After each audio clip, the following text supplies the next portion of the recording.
I think this book can go a number of different ways. Obviously, it's a daily devotion, so I see people spending a few minutes with it every day. Some of them, I think for every person, there's going to be a page or two here and there that will just grab them, and they won't be able to stop thinking about it all day.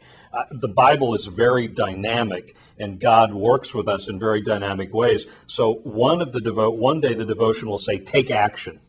And then 2 or 3 days later or a week later, there'll be a devotion that says, wait on the Lord. Well, I think what is going to happen is that people, they may read the one that says take action, and they're in a place where they shouldn't take action. And I think the Spirit will speak to them and help them do that. I also see people using it because there's an index in the back of different leadership attributes. So I can see someone needing to read up on integrity or on wisdom or on time management, and they'll go to the back, and perhaps then they'll read through all of those to get some insight into those types of leadership aspects. As you look through it, there's one of the examples I give is a gentleman who was the president of an internet company who was forced to lay some folks off. And rather than go to the extreme, he took his salary down to nothing. And that allowed him to keep two or three people on. And I asked him why he did that. And he told me, he says, there are things I can do to generate income, but for these people, it was all they had. That's a leadership example that just blew me away. So, I write about that in the book, and there are other people that I drew examples from. I led a retreat a few months ago, men's retreat, based on using the book as curriculum, kind of as a basis. The title of the retreat was Leading Your Kingdom Like Jesus Leads His. We all have a kingdom. Every single one of us has a kingdom. Dallas Willard defines that as those people over whom you have influence, that your sphere of influence is your kingdom. We all have a kingdom. God gives us ourselves and kingdoms to lead. So our kingdom could be as small as ourselves. We could be a kingdom of one. We could be a kingdom of our family. We can be a kingdom of the organization we work for.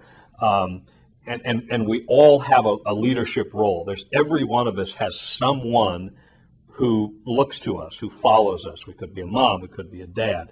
And the whole idea behind this is not so much for titans of industry to read, but for anyone that leads an organization, a church, a board, a family. And I tried as I wrote it to be somewhat ambiguous in some of the examples are somewhat ambiguous, so that you can look at it and say, oh, well, that works for the CEO of a large corporation, but the example also could work for someone who leads a small group or a family. So it's more than just business leaders. I go back to what I said earlier. God cares intimately about every aspect of our lives, and I just see all of these examples through the Bible of how people led in various situations, and I've just tried to capsulize those on these pages. God cares intimately about every aspect of my life and the lives of his creation, and that extends to business and organizational life. And I think the examples that he left in his book just prove that out. It's page after page after page of examples on how to be a leader.